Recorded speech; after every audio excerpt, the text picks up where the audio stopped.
Bonjour, je fais cette vidéo en tant que philosophe catholique. Alors, on peut poser la question, quel est le point de vue de l'Église concernant la paraphilie? Alors, il y a des actes sexuels qui sont intrinsèquement, comme dit l'Église, immoraux, hein, comme la sodomie, hein, le coït anal, dans ce sens-là, parce que dans les pays anglo-saxons, lorsqu'on dit sodomie, euh,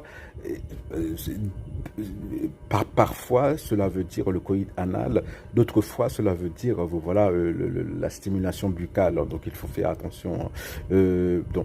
Mais, alors, dans les épîtres, hein, lorsque Paul dénonce ces actes sexuels-là, il parle d'hommes qui sont mariés, hein, qui prennent part à des orgies, voilà, des orgies, des partouzes où tout le monde couchait avec tout le monde. Il y avait même des animaux parfois, hein. Il y a eu monde qu'on vomit, manger, vomit. Donc c'était bon, voilà, on est dans quelque chose qui est horrible.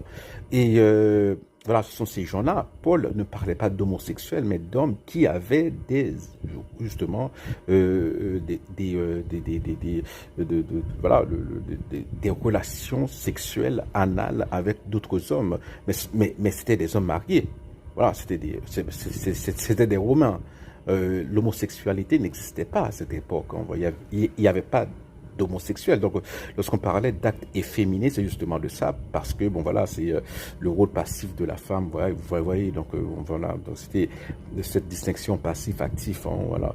Et, donc, alors, le regard de l'Église sur la paraphilie, c'est que tant que c'est un trouble mental, eh bien, il faut se faire accompagner psychologiquement. Donc, on peut se faire aider, hein. Il y a beaucoup de choses. L'Église dit que, eh bien, c'est pas votre faute, parce que souvent, ça remonte à l'enfance, hein, à des expériences qu'on a eues en tant qu'enfant, par exemple voilà, les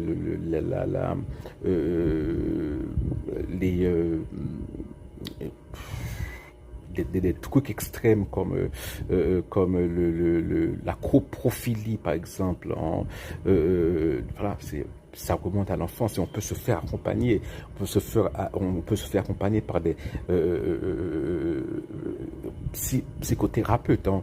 Et c'est ça la démarche de l'Église, par des psychothérapeutes et aussi par Jésus-Christ à travers les sacrements. Voilà, donc l'Église, son rôle, c'est de vous accompagner dans vos problèmes. Ce n'est pas de dire, ah non, ou son cas perdu, bah non, ça n'existe pas.